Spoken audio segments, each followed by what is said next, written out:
Hey guys, King Andrew Woods here, owner and CEO of Community Stimulus Services and co-author of Understanding Credit, a kid's roadmap to financial freedom.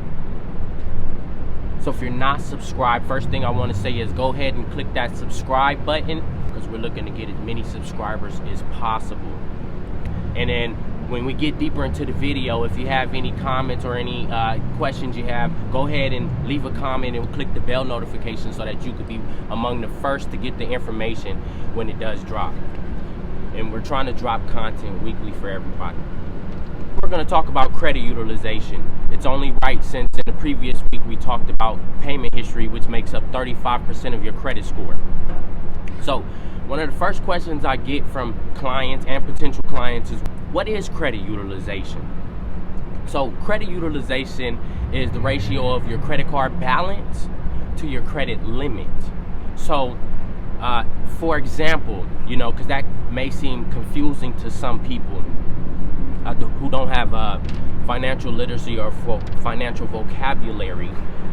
We're just going to assume that some people don't understand what I just said. So I'll go ahead and give you an example of what that means. You take your credit card balance. Let's say you got a Capital One credit card and the balance is $150. You would take that credit card balance and whatever your credit card limit is, that's what your credit utilization. So let's say you got a balance of $150 on the Capital One card.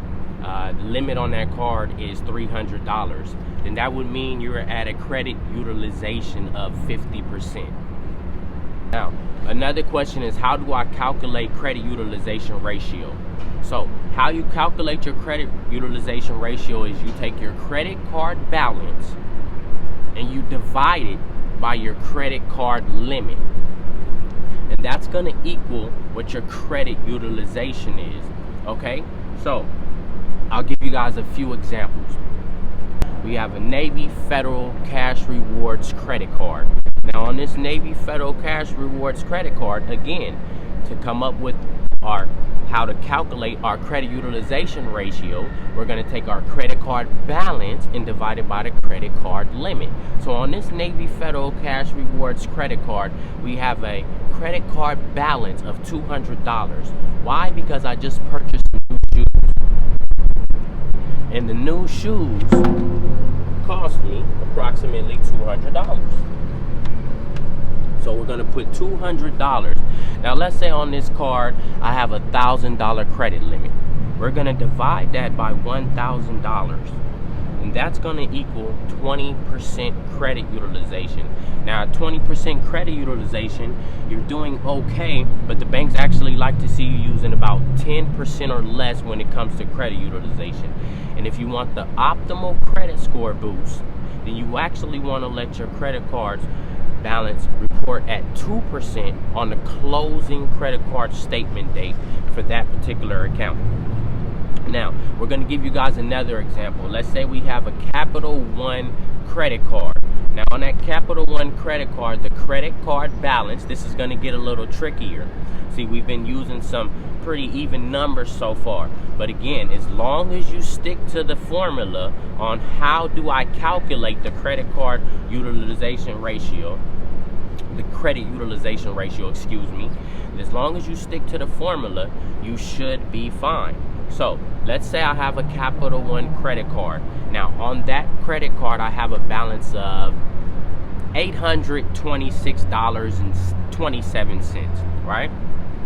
So we'll take $826.27. Now on that card, they gave me a credit card limit of $1,900, $1,900. Now again, these numbers are not so even as the last examples, but if you stick to the method of how to calculate, you should be fine. So we take the credit card limit of the credit card balance, which means I've ran the card up $826.27. I divide that by my credit card limit, which Capital One has given me a $1,900 limit in this example, and that equals 43%. So again, in that example, your credit score is going to drop if you don't pay that balance down before the closing statement date on that particular credit card balance. All right, now let's talk about the difference between overall utilization and per account utilization, because a lot of times when we tell you that you want to let your credit card utilization report at 30% or less, which I never recommend to anybody. I always tell everyone 10% or less, and for optimal credit score boost, 2%. But for educational purposes, it is a factor to know that once you go over 30% of your credit card limit, because 30% of your credit score is credit utilization, your credit score will tank if it reports over 30%. So we're going to talk about overall utilization, and then we're going to talk about per account utilization. So your overall utilization are all of your reporting revolving trade accounts. Okay, all of your credit cards combined divided by all of your reporting revolving trade account credit card limits combined. Okay, so we're going to say that again. Your overall utilization is your overall utilization or all of your reporting revolving trade account credit card balances combined. You're going to combine all of your credit cards together, right? And then you're going to divide them by all of your reporting revolving trade accounts, which is basically all of your reporting credit cards. You're going to take all of the balances and divide them by all of the credit card limits combined, right? That's your overall utilization. What you need to focus on is your per account utilization, not your overall utilization. So what we're going to discuss right now is what your per account utilization is. Your per account utilization is your credit card balance divided by your credit card limit per account, not all of your credit cards combined. Just one of your credit cards per account. Whatever that balance is, you're going to divide it by the credit card limit, and that's what your per account utilization is, right? Now you need to take note that take your credit card limit and times it by 30%. Here's another example that I'm going to give you guys, because the example I showed you guys with my calculator earlier, which was 43% on our last example with Capital One with a $1,900 credit card limit. For some people, that would still be hard to tell. They still wouldn't know that that's 43% if they weren't too savvy in numbers with decimals and things of that nature. So another example I would give you guys, and this is important to take note, is let's go back to that Capital One. This is a much easier process if you do it this way. You got a $1,900 limit on that Capital One credit card. $1,900 limit. Now, what you're going to do is you're going to times that by 30%. And that equals, let's do that again one more time in case you guys missed that. You're going to take a $1,900 limit for that Capital One card. You're going to times that by 30%, and that equals $570. Now that's the number you know that your card cannot report over that on the closing statement date. It's much easier to calculate it this way. You take whatever balance you have and just times it by 30%, whatever number that comes up with. You're going to make sure that you don't let your credit card balance report on the closing statement date over that balance, okay? And so you can also do it, as I said, if you wanted to get the optimal credit score boost, you take $1,900 for that same card, right? And you times it by 2%, and that's what you want to let it report at on the closing statement date to get the optimal credit score boost, right? So another thing we want to talk about is you do not let your cards report over whatever answer that is when you times it by 30%. You don't let your credit card balances report over that answer, and that's per account. Okay, we're no longer focusing on all of the credit card utilizations combined 30% or less. No, we're doing per account. Each credit card you have, if you got 40 credit cards, each one of those 40 credit cards need to report under 30%. But as I said, the information I'm giving people is each one of those cards need to report at 10% or less. And for an optimal boost, 2%. Now, for those of you that stayed until the end of the video, we got something special for you guys. I'm about to drop some gems on you. Last week, we talked about payment history. That was 35% of your credit score. That's component number 1 that makes up of your credit score. In this video, we're talking about credit utilization. That's component number 2. It makes up 30% of your credit score.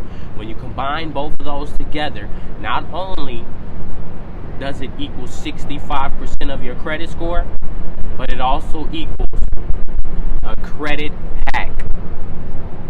Yeah, that's right. 35% of your credit score, component number 1, plus 30% of your credit score, component number 2, equals a credit hack. And right now I'm going to explain to you guys exactly how you can do that. So, for those of you that don't have multiple credit cards, you won't be able to do this credit hack. You are going to have 2 or more credit cards to use this hack. You are going to have available funds on at least one of the credit cards to use this hack. Okay, so what you do is, let's say you have a credit card and the statement date is coming up, the closing statement date, and you're over 30% on your credit score, but you don't have any funds to pay that card this month. And you're saying, well, King Andrew told me that if I miss a payment, my credit score drop anywhere from 50 to 150 points per late payment. So what can I do if I don't have any funds so that I don't miss the late payment and pay this card down under 30%, so that my credit utilization is low and I get a credit score boost as well, and my credit score doesn't drop for reporting over 30% with no funds whatsoever? Well, one thing you can do is you can use the hack where you go pull the funds off of your other credit card, and you're not going to do that through a merchant cash advance, because merchant cash advance charge an interest fee.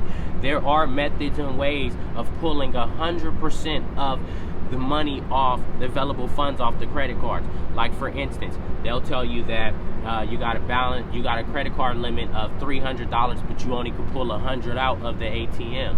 Well, here at Community Stimulus Services, we do have methods that you could tap 100% into those credit card limits. And all you gotta do is click the link below and book yourself a free discovery call and see if it's the right service for you. But getting back into the hack, what you'll do is you'll pull the money off of one of your credit cards that has the available funds, and you'll put it on the credit card that's over 30%, the one that has the closing statement date coming up, and you'll make sure that it's reporting at 10% or less. Now, once that closing statement date passes, whatever it shows that was in your account on the closing statement date is exactly what the credit bureaus are going to receive on the reporting date. So let's say that you paid the card down to $0. You pulled the money off your other credit card, you put it on that credit card and paid it down to $0. Now on the reporting date, it shows a $0 balance. You can go pull the money right back off of that card and put it on the second card, the one you pulled it off from originally, before that card's closing statement date. And the banks and the credit bureaus will still not know that that first card is not at a $0 balance again. They'll still see a $0 balance regardless, because whatever they see on the closing statement date is what they will see on the reporting date when they send the reports off to the credit bureaus. Okay, so if that helped you, hit the like button. Again, if you guys aren't subscribed yet, make sure you hit the subscribe button and the bell notification as well, so you can be the first to get the information when it drops. And you can also click the link in below and purchase our book, Understanding Credit, A Kid's Roadmap to Financial Freedom. This book is good for all ages, not just children. And keep in mind, guys, good credit is the way to go. See you on the next one.